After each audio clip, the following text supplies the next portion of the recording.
This episode of The Rookie Hunter is sponsored by North Arm Knives. North Arm Knives are handcrafted and sold directly through a father and son team right here in British Columbia.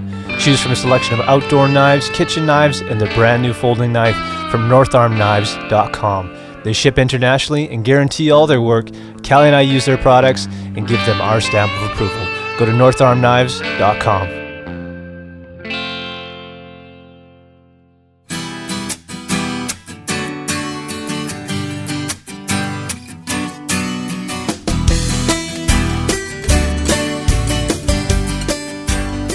Hey guys, welcome to episode 32. Today on the show we're talking to Megan Hanacek. She was a contestant on History Channel's Alone, which took place in Patagonia last year. She spent an amazing 78 days in the wilderness there. So we're going to talk all about that experience with her. We actually continued our conversation after the interview, and we got into a deep chat about conservation, and we're going to have Megan back at some point because I think we have a lot more to talk about. She's actually a biologist and a forester. She's been working in British Columbia for quite a while. So she's got a lot of insights into things, and we definitely want to have her back. So you can expect that sometime down the road, assuming she's interested in joining us again. This is the second part of our spotlight on the BC Interior Sportsman Show. She will be speaking on the Sunday. And as most of you know, Callie and I will be emceeing the Saturday show. So we're looking forward to meeting some of you guys. You can win another pair of tickets. We gave the other two away already. But for each episode, we're going to give away two. So what we're going to do this time is post a photo from the BC Interior Sportsman Show. It's just like a background of like a nice lake and stuff like that. So you'll see it. It'll have the BC Interior Sportsman Show logo on there. And all you have to do is repost that. And just make sure you mention BC Interior Sportsman Show and the Rookie Hunter podcast in there so that we know that you did it. And we'll just randomly select somebody to win another pair of tickets. We're also going to be announcing the winner of the knife from North Arm Knives. Lots of you guys asking about that. So we'll announce that on the show. We're just going to let Mike from North Arm Knives select a winner for us. We should be hearing from him any day now. We've got another episode planned to record this Thursday, and it'll probably launch on Friday. So lots of podcasts coming at you guys, and that will be part 3 of our spotlight on the BC Interior Sportsman Show. I feel like I've been talking too much already here, so let's transition into the show. You guys know what to do. Sit back, relax, crack a nice cold beer, and enjoy this conversation with Megan Hanacek.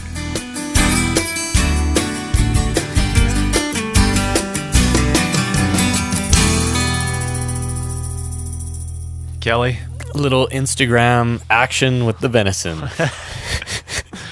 This is episode 32. How you feeling today? Pretty good. Yeah. We spent a lot of time making elk sausage yesterday and a little tired, actually. Yeah, man. I think by the time I got to bed, it was like pushing 12 o'clock last night. And Kev had to drive all the way to Penticton. Yeah, he did. He was kind enough to drop me off, too. Nice. Yep. But what did you learn from yesterday's experience? Maybe not grinding and stuffing about 60 pounds worth of sausage in one day. I think it was more than that, but yeah. Yeah. When you consider the fat and everything you had in there. But, so we ground quite a bit of Kevin's elk. Mm-hmm. And then we did 2 types of sausages. We did the Vietnamese style ones.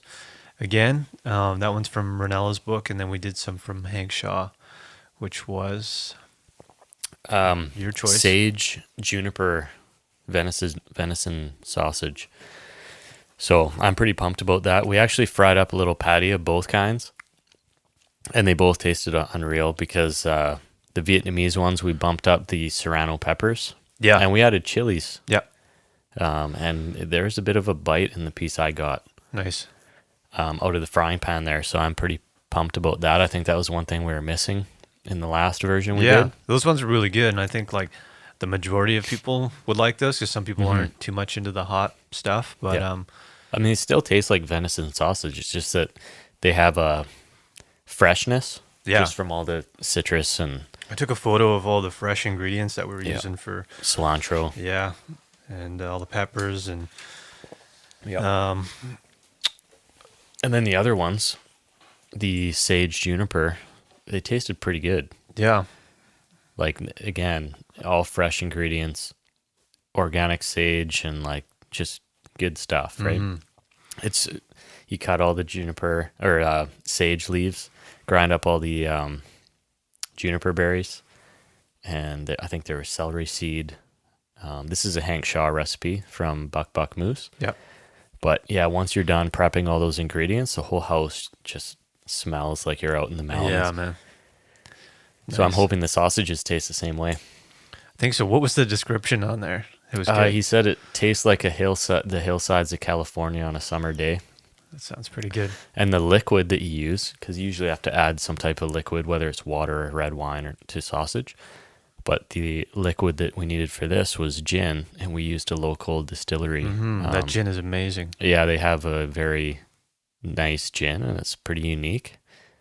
So that adds our own little splash to it. Yeah. Yeah, for sure. So Yeah. It's good. I'm looking forward to actually trying them as sausages rather than quickly throwing down a piece and then getting back to work. yeah. Oh, we were so excited because we thought we were done. And then Kev said, well, where's the third Rubbermaid bin? And then I went downstairs and it was in the freezer full of another.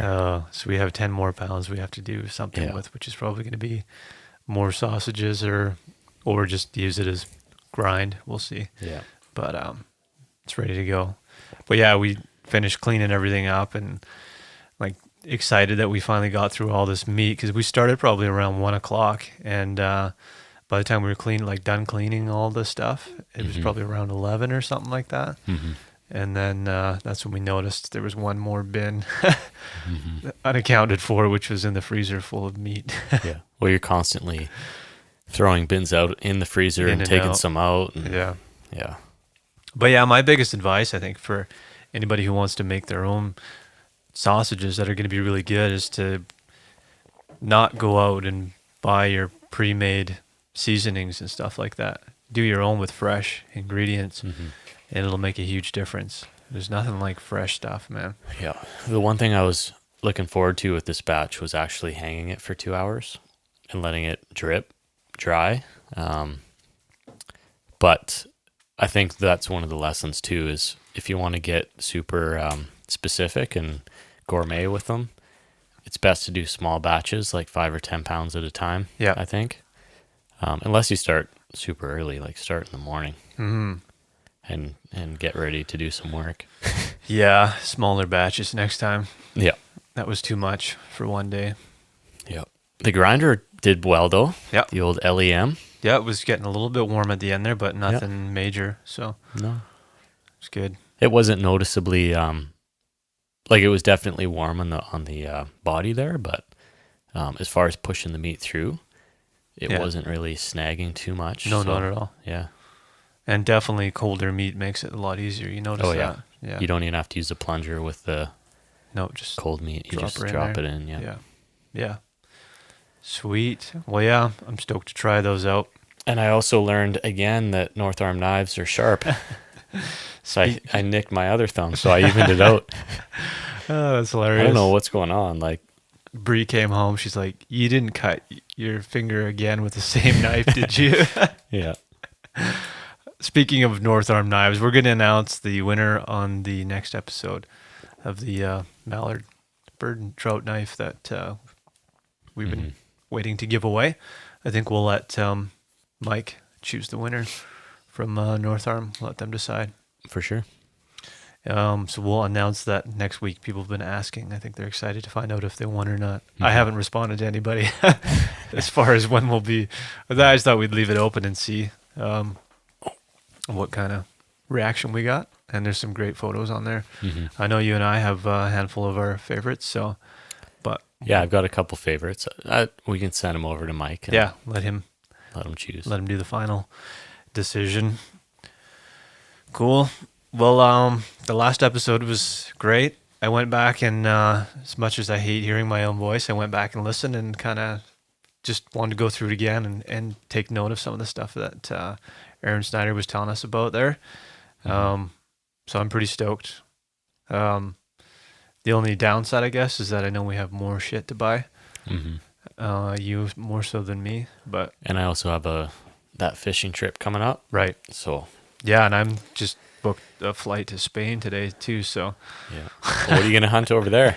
I don't know, man. Some rabbit or something? It's a wine, I think. I think that's about it. Bulls? Yeah, I have no idea, man.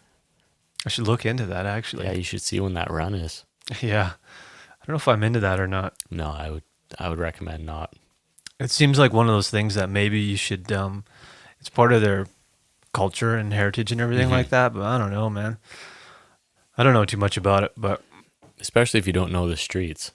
yeah, Right. But even like just going there and I don't know, it seems kind of. I don't think Ashley would enjoy it that much. Let's put it that way. No. And I would tolerate it, but I don't know if I'd want to. I don't know, man. Cross that bridge when it comes. Yeah. I think it's just a certain time of year, right? Yeah, I think so.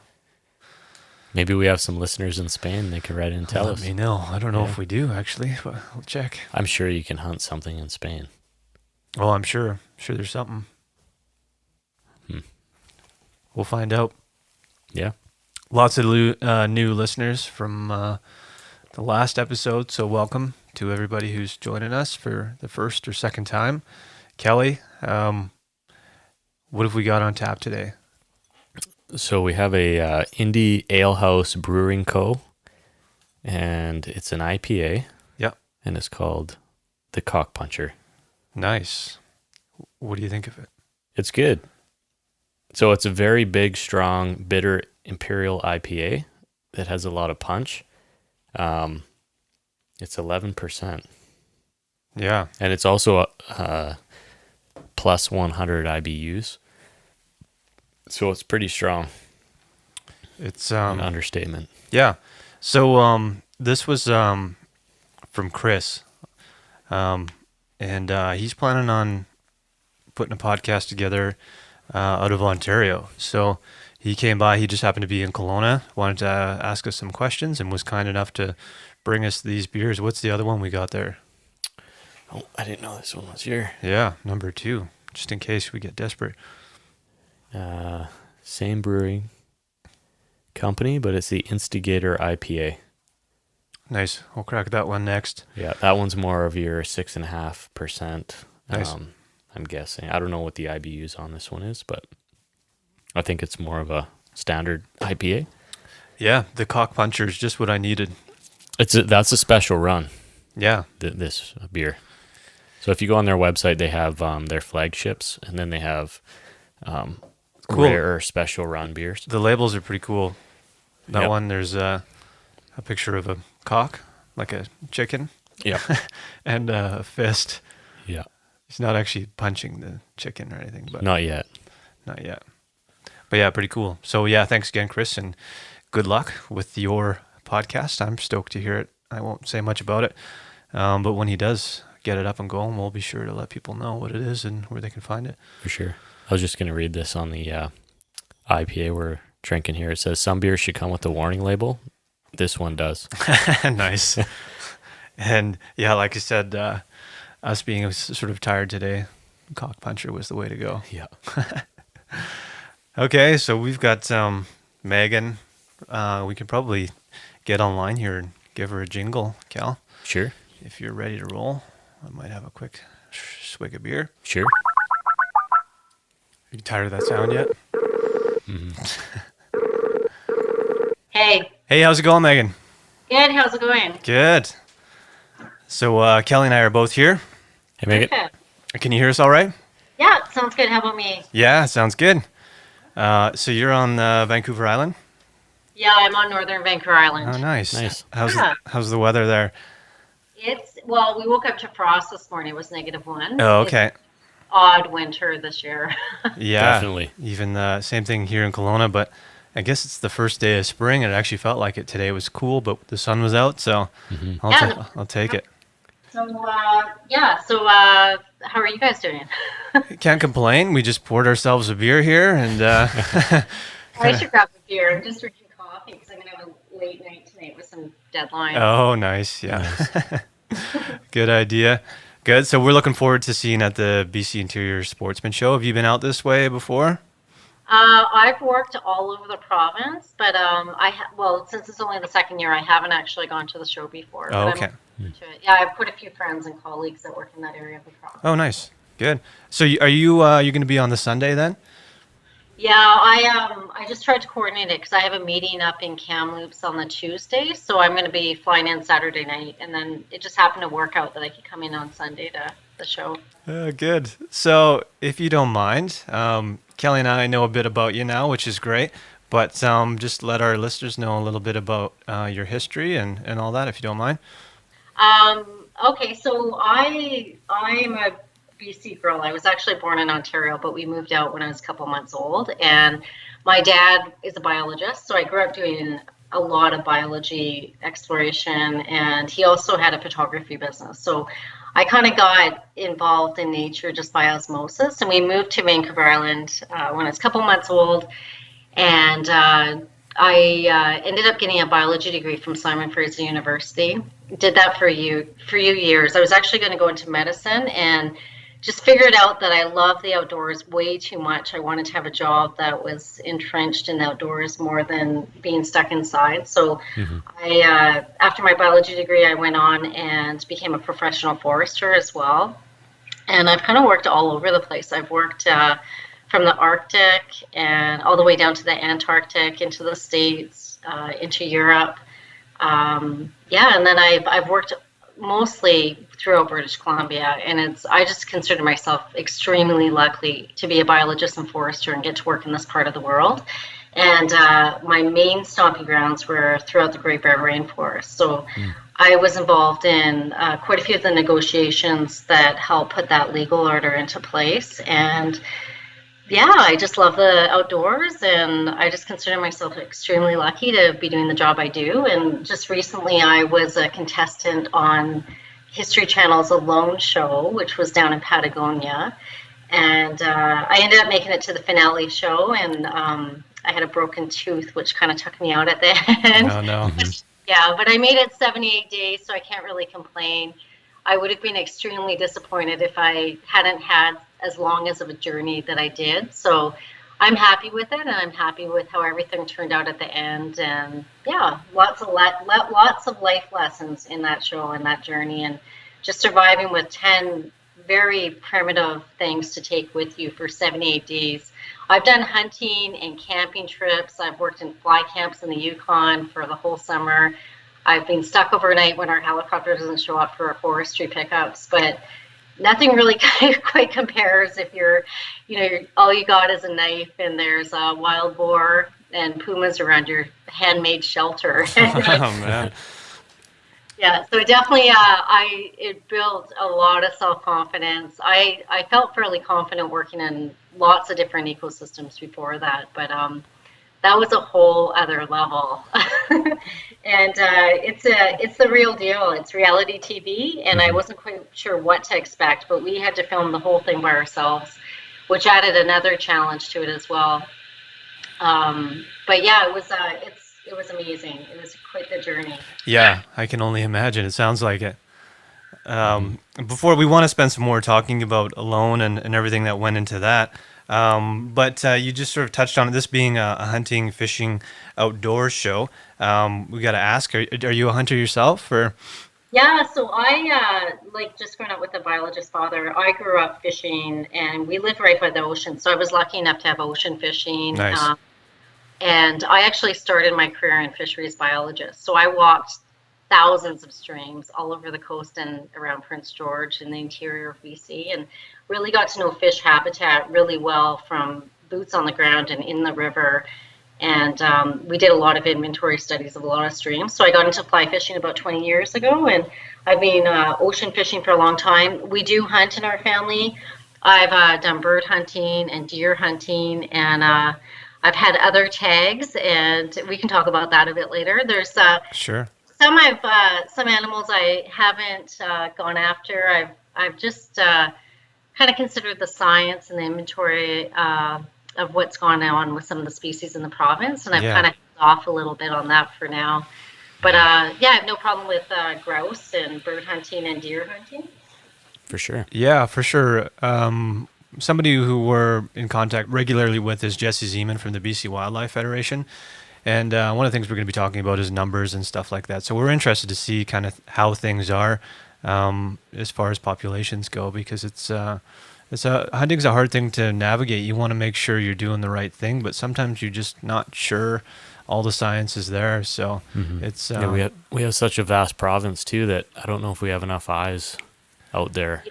Yeah, that's eyes, and also latest technology. We have a lot of LiDAR data coming online, but our province hasn't. That's laser imagery from the air. Alberta has completely LiDAR'd their whole province, so their inventory data is a lot better. But wow. yeah, and I know Jesse quite well. I coordinated an ungulate workshop in Prince George about 2.5 years ago, which was sold out. We had a waiting list. We had over 120 people attend it, just to have the scientists connect with the stakeholders to talk about the ungulates in the province, because all of the ungulates are on a decline in the province except for elk on Vancouver Island right now. Yeah. Yeah, something that Kelly and I definitely want to be part of improving, and we still got lots to learn, but we definitely want to help get some proper information out there and get these things back on track, because I think we haven't gone past the point of no return at this point, but we need to start making some changes here to make some positive change. Yeah, and I might add, it's not hunting. The most recent science that's showing it's not the hunting that's looks like it's not hunting that's correlated to the declines in ungulates. It's other causal factors, and that just coming in through master studies right now. And we, through where I work as a forester, we've done webinars to try to connect that science with the foresters. And it's still, there's habitat fragmentation is one issue, and the wolf call is another one, and there's other contributing factors for sure out there. Right. Well, maybe we'll have you back for another episode just based on those topics too. There's lots to talk about. Yeah. So let's talk about Alone, if you don't mind. We got a million questions we want to ask you about that. Okay. So Kelly and I, neither of us have seen the show, which I wish we had. I don't have History Channel, but I don't think I do either. Yeah. But it's crazy. It is crazy, you guys. It is the ultimate reality TV show. Yeah, I bet. A friend of ours, we were just we had like a little dinner party a couple weeks back, and he was talking all about it actually. So it was kind of funny that like a week and a half later, they put us in touch with you to talk about it. So it was kind of good timing. But he was raving about it. So it's something else. And I'll tell you, like I've worked all over the place, but it's the show is growing and growing, and I can see it going on for a long time. And it's just very symbolic of a lot of things in life as well, like with that monetary prize at the very end, and how far will you take your body and your health and your safety for money, right? And is it the journey for you, or is it the end goal in life? And so it does become quite a journey. And 5 of us went past 70 days this year, which was unheard of. The winner of season 2 went 66 days. And also we were not in a marine environment, so we had very, very, very limited salt, and that starts to play havoc with your body. And I was a certified fitness trainer for over 10 years, and I had a good understanding of rationing and calories, but until you actually put your body through that without having magnesium and salt, it's really interesting. Yeah, it's something else, yeah. So obviously you've got the background that would help you through something like this, but what are the other reasons for signing up to be on it? Season 1 and 2 of the Alone show were done in my backyard on northern Vancouver Island, and I actually started watching season 1 about halfway through. People had said, you got to watch the show, and I said, oh, okay, it's reality TV. We actually don't even subscribe to cable. I'm not a reality TV person, and I'd rather spend my time in the actual outdoors. Yeah, us too. Completely. And we have a family, so I'm quite busy, and my husband and I have full-time jobs. Really, really busy. We have other outside interests and other, my husband has other companies on the side. So we're always go. And anyways, I started watching halfway through, and I thought, oh, come on, I can do this. Like, come on, a couple people signed out. There's a famous saying that by Dave McIntyre from season 2. He says, you swagger in and you stagger out after doing the Alone show. And it's so true. Either people think that they can rock it and win it, or else they think, oh, I could never stay a night in the woods. And I was kind of the first line of thought, thinking, oh, I could rock this. And by season 2, they had no women the first season, and I was like, where are the women? Like, there's some badass women out there that could definitely do that. Not just thinking of me, but some of my female colleagues. Right. Mm-hmm. And by season 2, I had 3 colleagues actually send me the application and say, you should try for the show. And I said, okay, I've watched a little bit of it, but there was no way I could leave my family for up to a year, because they say the competition could go up to a year long. And then by whim, I applied in March of 2016. And within 2.5 weeks, they flew me to New York. They'd actually picked the people that they're going to choose from, but they said, okay, we'll squeeze you in. We did an assessment over a week, field assessment, psychological testing, ECGs, medical testing, like a full-on intensive testing. And I came back from that assessment, and there are some hardcore survivalists and bushcrafters. And I came back and I said to my husband, I'm not getting picked. These guys are out of this world. Like, these guys with their primitive traps, they are really, really good. And I'm not a survivalist by any means, but I feel really comfortable in the outdoors and the ecosystems, and I have a pretty good background on identifying plants, if it's not down to the actual identification, but the genus, and I'm pretty good at identifying what you can forage and eat, and I've done fishing quite a bit, and I have no problem trapping like hares and rabbits and smaller animals. But so I came back, I didn't think I was going to get picked, and they called me within that week and said, get ready, if you want to go, you have 3 weeks, and you'll be heading to Patagonia, Argentina. And it was crazy. Like, it was crazy to think about leaving my family with my husband. I worked until the day I left for my full-time job. Wow. I really didn't, I had to get my final gear ready, and we're on northern Vancouver Island. There's not really a lot of selection. Yeah. So I did trips to Vancouver, but even them were limited. Like, I ended up showing up down in Argentina, and that's when we found out the other 9 people that were picked. And some of the guys had ferro rods that were like a foot long. And my ferro rod was, that's to start fires. My ferro rod was maybe 2 inches long. Mm-hmm. So, it's an interesting process, but super, super exciting. And I'm extremely grateful that I was picked out of all the people that applied. Nice. Yeah. The Patagonia is a pretty big area. Whereabouts were you? Yeah, so we found out we were going to Patagonia, but it wasn't until about 5 days before we flew out that we were told the city that we were flying into. So at that point, I knew it was Bariloche. And so that's in the middle of Patagonia, and where we ended up was hours from there, about 3,000 meters elevation, right on the border between Chile and the Andes and the mountains. Yeah, so, there wasn't really a huge opportunity to try to do research on a specific area of Patagonia. And I've been to the southern end of Patagonia before, in Argentina, but it was completely different than what I thought it was going to be. We were really high elevation. Right. So I guess climate-wise, is it similar to BC, or you run into some pretty cold temperatures? I guess it would have been, was it August that you were there? August? We started there at the end of May. Okay. Which is equivalent to our end of November in British Columbia. Mm-hmm.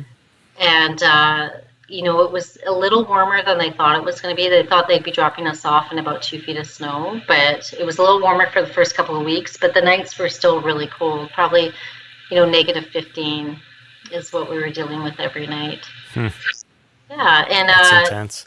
Yeah, it's pretty intense. It's quite a bit different from the coast.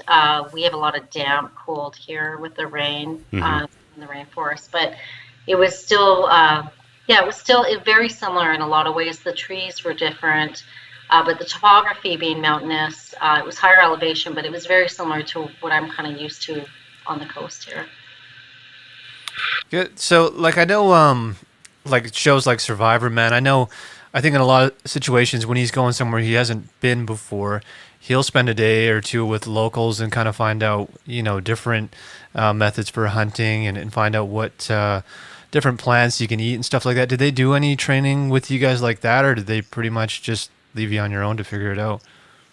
Yeah, so we did arrive about 5 days before we got launched, and that was just last minute gear checks, them going through all our gear just to make sure that it was standardized, that there wasn't anything extra added on that would give us an unfair advantage. Yeah. We did have a couple hours with a biologist from down there that had kind of rusty English. Oh. And he did go through, basically the focus though was on animals that you couldn't take that were endangered, like the huemul deer. There's 3 different deer species down there. So there's red stags, which would have been kind of nice. There was a poodoo deer, which is an endangered, really tiny deer. It's very neat. It's about half the size of a lab. It's tiny. And I was lucky enough to see one of the afternoons, and Carly saw the huemul deer came out outside her tent, and she couldn't take it because it was endangered. So they went through all the animals you could take and the ones you couldn't. And I had a fox that woke me up for about 49 nights, every hours. I didn't get sleep for the first 2 months. It was crazy. And I was allowed to, I set up a couple of traps for the fox, but then I had to take them down because I also had an endangered gatto cat, which is also known as a margay cat. Oh, okay. Is between a house cat size and a bobcat size. Super neat. I got to see that on my game trail camera too. But yeah, so they basically focused on what you could take and not take, but they didn't get into the specifics of plants that you could eat. Wow. So all of you guys were separated then, or were you together? No, we were completely on our own. Wow. So we didn't find out who the other 9 were until we got down to Bariloche, and then we started running into each other at the airport. Oh. The last time we had seen each other was in New York at the assessment, so it was pretty exciting to, run into each other. And Greg, who's out your guys' way, Greg Evans, he was another Canadian, and also Zach Galt, who I was just talking to this morning, actually, in Ontario. He's a pretty well-known survivalist out there. And so we were the 3 Canadians, and it was just, yeah.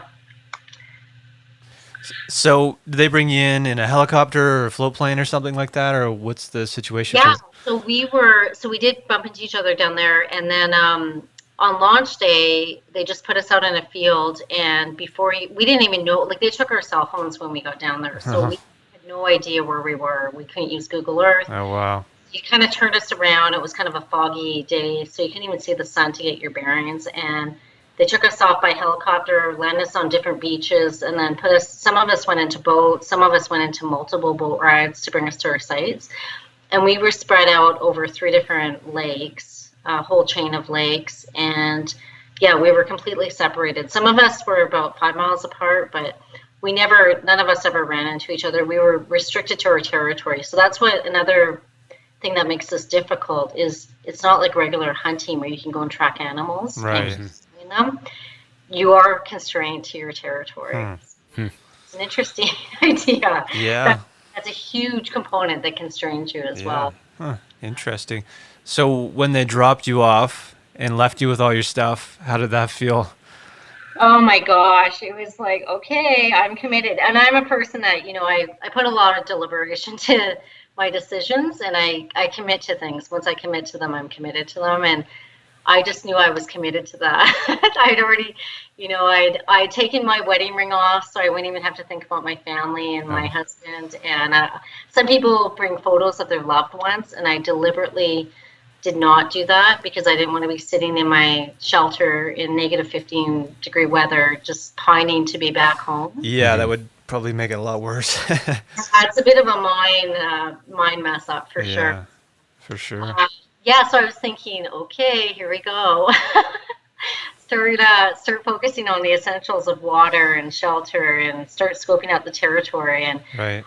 I brought a bivy sack for my sleeping bag, just thinking that we'd be landing in snow, and also just to give me the option to do quick move arounds, and also to check out the territory before I set up my permanent shelter area. Were there predators down there? Yeah, so the first couple of nights, I did get an okay sleep the first 2 nights, and then I was sleeping on the beach in my baby sack, and I looked up and I saw some eyes peering away from me, like a bigger animal, Mm-hmm. and which I found out later were wild boars. Because the Mm. next night at 2 in the morning, I was in a deep sleep, and I got woken up to big animals coming down the hill in a herd, flipping rocks over. Oh, wow. And some of the boars get up to 770 pounds, Oh, right? my God. Yeah, they can flip rocks that are 100 pounds. And as you guys probably know, like we don't have wild boars on Vancouver Island, but the males get quite aggressive in the winter, and they eat about 1,000 calories a day. So they're the only mammal that actually attacks when they're like all the YouTube videos show the guys with guns and hunting dogs, and they full on attack once they're charged. So they're the only mammals that are known to do that, that full on come back and attack. Hmm. Yeah, so I had those around my shelter for the first week, and then the weather kind of shifted and they moved on to a different elevation. But They moved over to somebody else's camp. yeah, and I think Dave had them. He had brought a bow, a 60-pound test bow with him. I ended up making a bow out there. I wasn't successful in getting anything with it, but none of the guys who brought bows got anything with their Oh, bow. really? Huh. So how many items were you allowed? We were allowed 10. And what did you bring with you? Okay, let me see if I can remember it all. I Sure. brought a 2-liter pot. I brought a gill net. I brought 1 ration of pemmican. I brought 25 hooks and fishing line, a sleeping bag, a bivy sack, a ferro rod, 20 meters of paracord, my knife. I brought a custom Bowie knife, a guy made out of Alberta for me. And I also brought a really heavy axe, which in retrospect, I wouldn't have done again. It was a falling axe, which I'm used to in forestry. It was a 4.5-pound head falling axe. So one of the ones the big lumberjacks use. But it also served as a weapon. I had it unsheathed that first week when I had the boars around my shelter. Oh, wow. Gives you peace of mind, at least. A little bit, yeah. Yeah. Yeah, so was there, reflecting back, things that you would have brought instead? I think I would have stuck with everything. I thought we were getting more into a snow situation, and I think it showed the changing climate that we're experiencing in the world. Like that winter was the warmest winter they'd had in 40 years. Lucky Started you. in ways. Yeah, it was lucky in some ways, but it also provided us opportunity to get up quicker. It still wasn't warm. It was still quite cold, but we weren't in 2 feet of snow. But I would have done it all the same. I wanted the challenge, and that's why I only brought 1 of the food rations. We were allowed to bring 2, but I really wanted to see how far I could go with my knowledge of foraging and fishing and trapping. So I was happy with it. Nice. So what did your diet consist of? I know you probably, I think it said 1,000 kilogram or calories a day was the standard. Yeah, I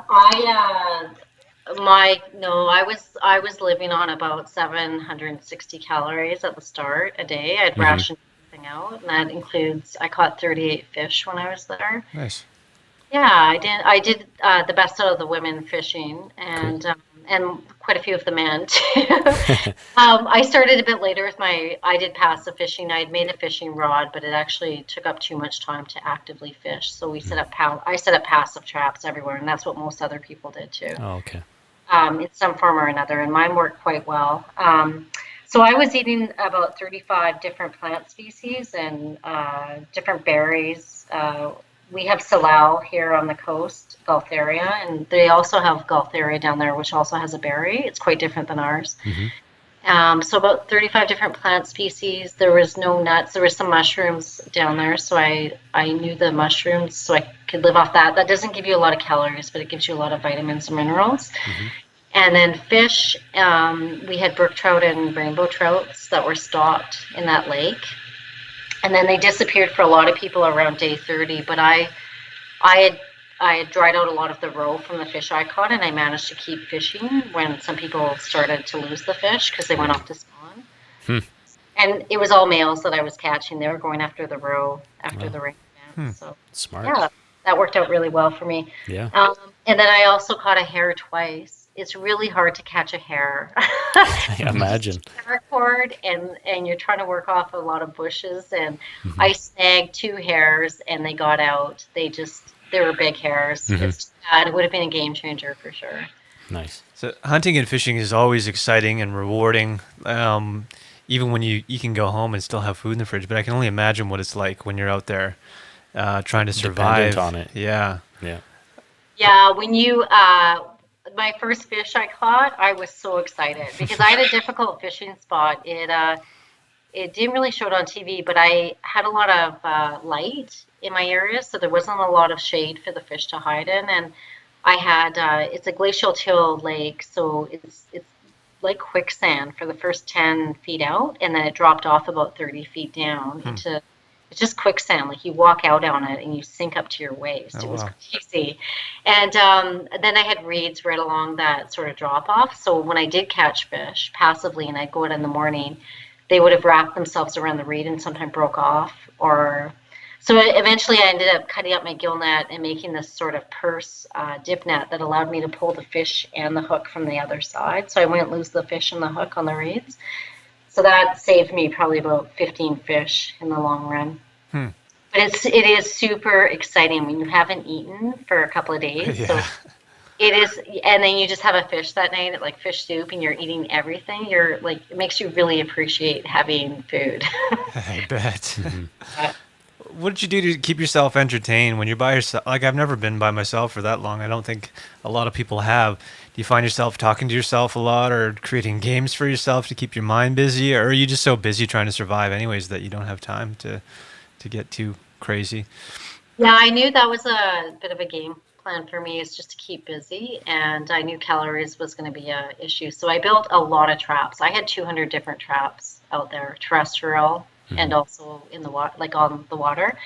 So I did a lot of trap work. I went exploring. Like I'm a biologist and forester, and I knew when I came out of this, if I didn't, there's a good chance I wasn't going to win. It's 1 in 10, and there's some very skilled people. Yeah. I knew I wanted to walk away with the journey and experience for me. And so I explored up to the top of my mountain. It was super dangerous up there too. They didn't show it on the show, but it took me 6 hours to get up there, like full on bushwhacking.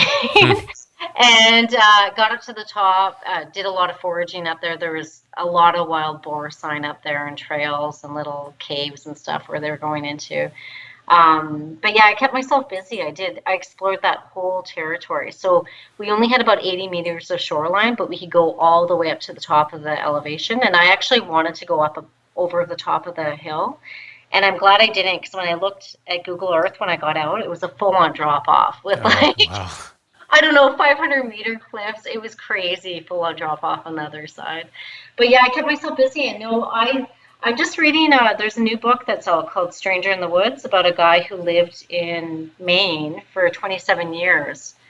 And he lived by breaking into cabins to get his food and stuff. But someone asked him that question too. Did he talk to himself? And he said, no, never. And I didn't talk to myself. I think there's two different terms. There's the people that talk to themselves and the people that don't. And I didn't talk to myself, but I built a lot of things. So I built a lot of baskets out of those reeds that kept catching my fish. And I just built a lot of things like a bow and a fire-hardened spear that I could put my knife on. And I went exploring. I just did a lot of exploring in that territory. Yeah, and I guess you were in charge of filmmaking, and you probably had to do a diary and stuff like that constantly. So I guess those things help you kind of keep your head in the game too, and gives you a routine. Yeah, and it does become like sometimes I filmed a lot, so I probably did 700 hours of filming, and they showed maybe an hour in Yeah, total wow. show. So that just gives a snapshot of what we're doing out there. But it does become your best friend, and when you run out of batteries and memory cards, you feel at a loss. Like you feel like you've lost your friend. You have no one to talk to. And so they would do battery pickups and medical checks, and they're very quick. Like within a couple of minutes, they come in and out. It was no time for hugging or like talking about anything. They would just keep it really formalized. They do that every week to every 3 weeks. So there was a period there where we didn't see anyone for 3 weeks, but Wow. they would come mean, they'd have to do a quick medical check because of liability. And Mm-hmm. also, we had 80 pounds of camera gear and batteries and memory cards, so they had to do swap outs. So Mm. we did quickly see people, but not for chit-chatting. Yeah, that almost seems like it'd be a bit of a tease just to have them come in and not say much and then head out of there real quick. Actually, I even, like, when they would come, I would say that. I'd be like, I don't even want to see you guys, just leave me out here. Like, Yeah. and near the, like, about a month into that, they would just want us to leave everything in a dry bag on the beach. And we wouldn't, like, we'd quickly see the doctor, do a quick check on our blood pressure and heart rate and all that stuff. But that would be it. They became more and more sparse, and it became harder and harder. It did. When you started seeing people, and then they'd be gone. You'd be like, oh, I just want to talk to someone. Yeah, for sure. Yeah. You've already touched on it, but what was the biggest challenge for you while you were out there? I, this experience was very unique because I'm 40, I was 41 when I did it, and I'm a mother, and I have a professional job. I'm really busy, and I really wanted, I really did want to win it as well, but I wanted that experience to extract myself from life and kind of look back midlife and see where I've come from and where I'm going. And I don't think a lot of people get that opportunity to have that little bit of solitude and just really reflect on what's important in their life. And I got to do that. So I didn't find it too hard out there, but I really did obviously miss my children. Like, that's my main, being a mother is a really important role for me, and also being a wife. And near the end, when the weather is really bad, the fish have gone deep. I was actually still doing well my last week that I was out there, and I had a lot of bait to use for further fishing, but I felt I kind of mastered the fishing. But when the weather is really bad and everyone's continually still losing weight, you're kind of on this gradual decline, and it's darker and darker. You start to really reflect on, is money really that important? Health, everyone's health, it doesn't get better. It just, everyone's slowly breaking down. And I had a broken back molar that I kind of struggled through for a while. When I eventually went to see a doctor, I'd actually broken cusp off my other molar because I was eating rose hips, and some of the seeds ended up in my food. So anyways, near the end, the biggest thing I struggled with was I felt like I had come to the end of my journey, and if I continued on, my health was just going to keep suffering, and there's still a chance that I may not win it anyway. So I kind of left on my own terms, and there's another woman in the group in the top 5 that did the same thing, and everyone has a different philosophy, but I felt I wanted to go home and see my family, have my health in order, go back to my regular life. I was ready to go. I felt like I had a complete journey, and I'd done what I wanted to do out there. Nice. Mike and I are relatively new to hunting, maybe a few years, but it's definitely, we haven't spent 80 days out in the wilderness, but we spent a few days here and there, and it's pretty isolated. But I think one of the things that I like about it is you kind of get a sense that nature doesn't care, and it will chew you up and spit you out. And it just gives you a totally different experience on life. And when you head back to Kelowna or Vancouver or wherever it is, I don't know, you kind of look through a different lens. Yeah, I'm always the type of person too that likes to look holistically at things. And I love being up in airplanes where you can get a big view of the landscape, and being on top of a mountain is one of my favorite things. And I think that's the thing about being out in nature. It just makes you gives you a humility about life, and it just puts things into perspective, like what's really important in life, and that you have to look after those things for yourself, like your family and your health and your career. And and I agree with you. Like, nature has its own rules, and I'll tell you guys a story. This is what really solidified for me that it was time to leave. When I was out there, I'd been building a cairn. I started, and the rocks were heavy, probably about 2 or 3 pounds. So when I got to day 77, the thing was huge. It was probably 4 feet tall. So I had 77 rocks. And when I decided to tap out, I said, okay, I'm going to eat my rations, and the next morning I'm going to tap out. And it was pouring rain. So I had this heart-shaped sharpening stone for my knife, one of my sharpening stones. And I just sort of said goodbye to the camera, and I put that heart-shaped rock on my cairn, and I ended up tapping out on the sat phone. It was totally pouring torrential rain.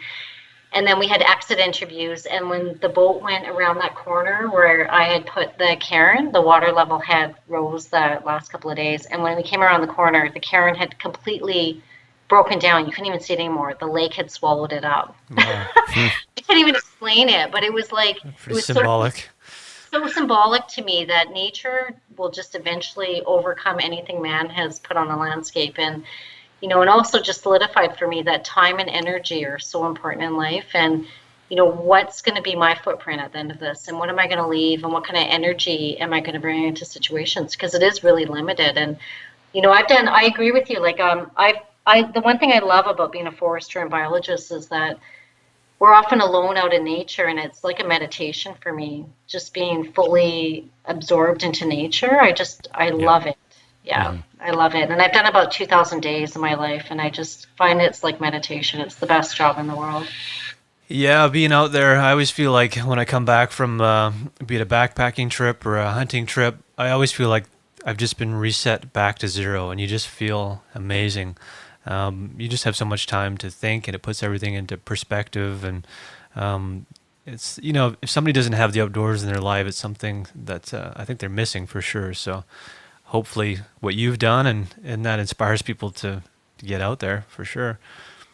Yeah, and that's a huge passion for me, is connecting people with nature. And there's a lot of challenges about doing that nowadays, especially around technology. And technology, like cell phones, it's great tool, but it can also be a tool that consumes you and controls your life. And especially with children coming on board, where they have never had a world without Wi-Fi and different cell phones or computers and tablets. And that's a huge passion for me. I really put a lot of my time into that, trying to connect children with nature, but also people too. Like, a lot of people are moving into urban centers. We have 140 towns throughout the province that rely on forestry, and those towns, a lot of people are leaving those towns to move into the city centers. So, I think if you don't really know what's out there in terms of nature, and you just don't understand the value of it, so you won't try to protect it. And that's one thing I try to do in my job with the Foresters Association, is just really connect the public and other stakeholders, and understanding the importance of nature and also the wildlife and other values in it. Exactly. Yeah. Yeah. So once the show ended, what kind of opportunities and what kind of things, have you started to pursue since then? I've done a lot of talks throughout my career, but it kind of opened up a new world in terms of, I went through Core and PAL training over 10 years ago. And I've gone on hunts in the Yukon with my husband, moose hunts, and it's just a little tricky once you have a family to try to balance it all. But I've done a lot of talks. I'm sponsored by a wool sweater company that's fair trade out of Quebec. There's a lot of opportunities coming online. I'm doing survival training with the other top women. So myself and her are the top female finishers for the Alone series to date, and we're doing survival training courses. There's a lot going on. A lot of different talks. Yeah, it's all kind of coming to fruition right now, and I'm just in the middle of building a website. I've had a consulting company as well for about 20 years, so lots of different talks and connecting with different segments of the population in British Columbia. And we've also been asked to go into the States as well, and we're looking into that over the summer. Excellent. So if the History Channel phoned you tomorrow and said, hey, you got 3 weeks and we're taking you back out to the bush, would you say yes or no? Oh my gosh. You know what? This talk has gone around the contestants. Yeah. Alone all-stars. Yeah, other reality shows do this. And, I'll tell you, I'd be a little disappointed if I didn't get the call. But if I did get the call, I think there's a lot to consider, because I'm pretty happy with as far as I made it in this last season 3. Yeah.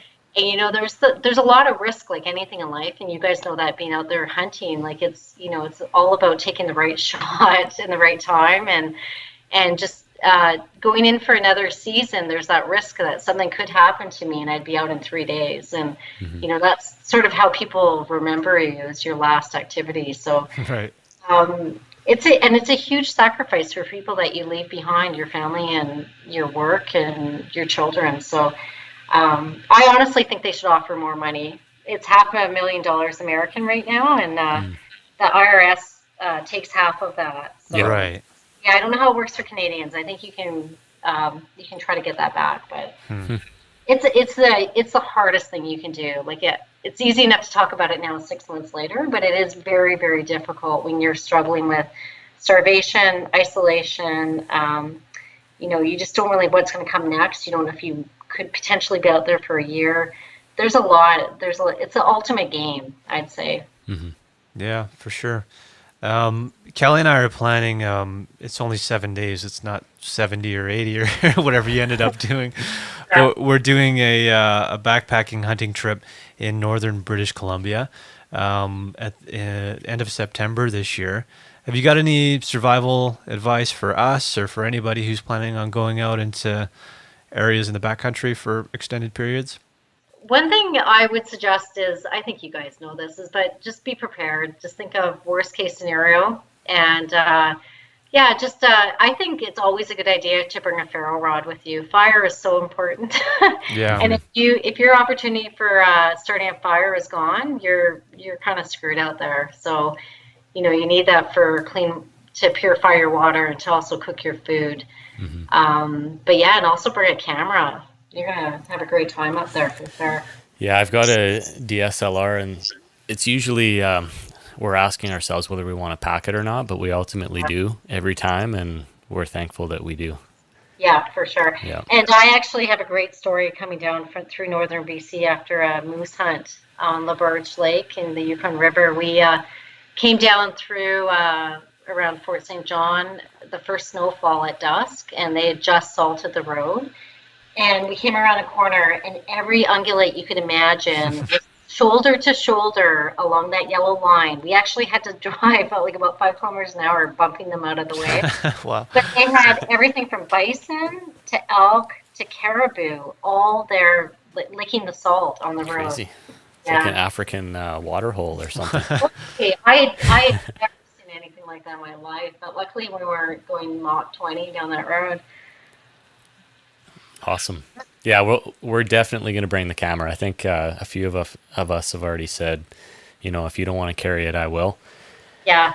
So we're not doing a fly-in, so that's kind of why it's a bit more of an issue this time, is we're actually going to be hiking in, and we're going to go in a ways. So every pound matters at this point. What do you guys can edit this out, but what kind of gear? Do you have Canon? Yeah, it's a Canon. Okay, Canon too. Yep. And we went through the same thing when we worked in the Antarctic. We had to hike into the peninsula quite a bit, and we had the Mark 1 DS, which at that time was like top of the line, $10,000 body, and so friggin' heavy. Though we still have it, and I look at that thing, and it is so friggin' heavy. Yeah, I've just got. I think it's just a Rebel. So I got a cheap body, and then we bought some nice lenses, but the body, that's one good thing about it, is the body's pretty light. Yeah, it's those lenses, those image stabilizing lenses that add a lot. Yeah, exactly. So yeah. But yeah, it'll be a little bit of extra weight, but when we're 70 years old, we'll be looking at those photos up on our wall. We'll be glad that we took that thing along. Yeah. Oh, totally. What do you guys seen? Sorry, you cut out there first. What are you guys going for? What do you hunt? Well, there's opportunities for caribou, moose, stone sheep, bear. Well, stone sheep probably in that area. Yeah. And then, bear and mountain goat. Yeah. So a lot of opportunities. Yeah, that area is super interesting. I love that area. Yeah. Yeah, it's going to be neat even if we don't want, there's lots of opportunities, but if we don't come out of there with anything, it's just going to be a great trip and a great experience overall. So we're pretty excited. We're doing a lot of planning already and trying to think about what gear we need to bring or leave behind. And when we're looking at shelters now, like teepee tents and all that kind of stuff. So I think we might have to, in the next few weeks here, is really dial it into what's the best case scenario and what do we want to primarily hunt. And then we'll take it from there.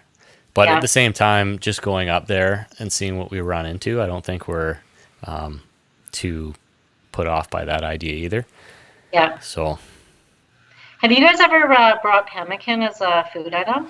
No, but that's come up before. So Yeah, you know what's interesting? The same thing. I used to, yeah, you get such an appetite hiking and hunting, right? So pemmican is such a good food source in terms of protein and fat mix, and it just lasts forever as well, and it doesn't have much of a scent, so it's a good one, right.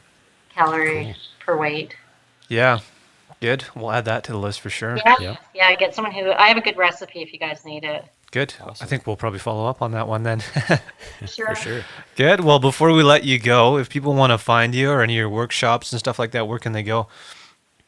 So right now we're in the middle of rebuilding a website, but I'm found on Instagram under Megan Hanacek. Okay. And yeah, and I'm also on Facebook and Twitter, but Instagram is probably the best bet for connecting at this point. Perfect. Yeah. Good. Awesome. What time are you on the Sunday? Oh, I'm on right before noon, so 11. Oh, okay. I'm gonna miss it. I signed up to run a 10K on it's my birthday actually, so I try and sign myself up for a race every time that comes around. But Kelly, I don't know if you're gonna be around. Yeah, I should be around Nice. for sure. So one of us will see you. Okay, great. Have a great birthday then. Good 10K. Well, thanks a lot for your time, and yeah, appreciate it. That was a lot of fun. Yeah, thanks for having me on the show. I really Yeah, appreciate no it. problem. See you in April. Megan. Okay, talk to you guys soon. Yeah, bye bye. See ya. Bye. Sweet. That was great. That was. I don't think I could do it. I don't think I could last 80 days. No, I don't think so either. Actually, I don't know, man. Sometimes, I mean, if you don't have a choice, that's one thing. yeah. Sometimes I think everybody does this. You just daydream sometimes, like, oh, I wish I could just go back to, living off the land and Yeah. and all that kind of stuff. I've But, already tasted a Caesar. I don't think I could do it. yeah, I would just be thinking about a Caesar the whole time. you could make your own hooch, some potato moonshine. It'd be ready by the time you had to leave. Yeah, Just bury it in the ground. yeah, that's pretty cool. That's admirable, man. That's Mm-hmm. that's quite the accomplishment for sure. For sure. And I mean, if you look at Megan's bio, that's actually, I mean, in terms of accomplishments, she's got a whole ton of accomplishments, Yeah, right? And she's a mother too. So, I mean, it's pretty admirable, really. Yeah. Especially for someone that's from BC. She's a local. So it's pretty cool. yeah. We chopped a bit of we hung out and talked a bit longer to Megan there, and she's got a lot more to offer as far as insights into conservation and forestry and all that stuff too. So I think you can expect to hear her back on the show at some point here. Super interesting. So beyond somebody who was a contestant on Alone, she's a great guest for the show. So that was For sweet. sure. That was awesome. Good. So this being part 2 of our BC Interior Sportsman Show Spotlight. That was good. We got a fishing one. I think some people already know who it is. Yeah. They've been guessing on Instagram. We had somebody send us a message of the person we're having on and said, "Is this it?" And they nailed it. And somebody else was hinting that they knew who it was. So, Most folks in BC know who it is. well, I said it's a legend in BC legend for fly fishing. So Stillwater fly fishing. yeah, Stillwater. Kelly's very excited. Yeah. Yeah. As you can tell by my enthusiastic voice. Yeah, I am too. Don't get me wrong, but Kelly more so than me. I am actually excited. I don't get that enthusiastic. Sweet. Well, should we wrap up episode 32? For sure. We'll be back in a couple of days with our fly fishing episode. And man, we have more good stuff lined up. Lots of stuff. It's crazy. Yeah. I mean, I can't remember the last time we actually had a podcast where it was just me and you talking about stuff. We haven't had one in a while, I don't think. Right. So, And, yeah, I mean, the guests keep rolling in, which is awesome. Yep. But I'm also looking forward to one of those too. Yeah, it's always nice to sit down and But I think Those are more like during hunting season. Exactly. Right? I was going to say the same thing. And we're getting into bear season, so maybe we'll do some from in the field episodes. We'll record while we're out there, while we're fishing and looking for bears. And I'm hoping we can touch base with Jeff in bear season. oh yeah, Jeff Lander. Yeah. He hooked us up with a spot, and maybe he'll come with us. Maybe he won't, but we got a spot dialed in, so that's sweet. Yep. Not too far away. What's the date today? It is the 20th of March. So when do you think we'll be going after a bear? Well, I cleaned my boat off and I put a boat seat in, and I'm getting that all ready for kokanee fishing, which opens up in a couple weeks. And then I believe that bear, I know we've had this discussion like 3 times. Keep talking. I'm pretty sure I don't think it's April 1st. I think it's the 15th. Is it? But regardless, it's somewhere in April that it opens up. So we'll be out there pretty quick. And like you said, we got a spot this year, whereas last year we were just ripping around on the ATV that we had for a short amount of time. Yeah, which was cool. We saw a lot of stuff and did a lot of scouting. I don't know how we could get out to those spots without the ATV, but there are some where we could drive the truck out and hike. Yeah.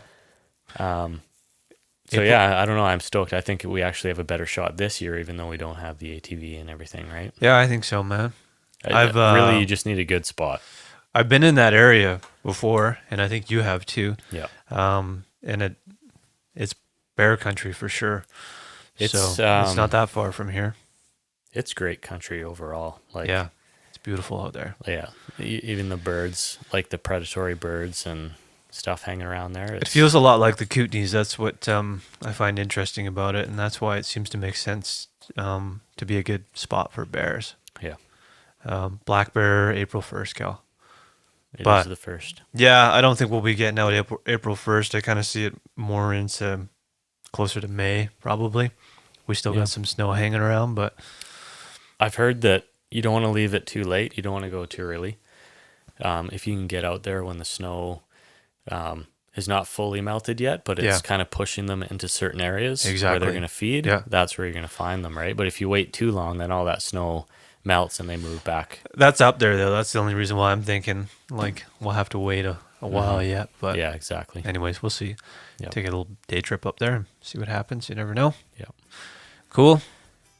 Awesome. Well, I guess we'll see you in a couple days. Yeah, this beer was good, by the way. The second one. It was. To recap, what was it?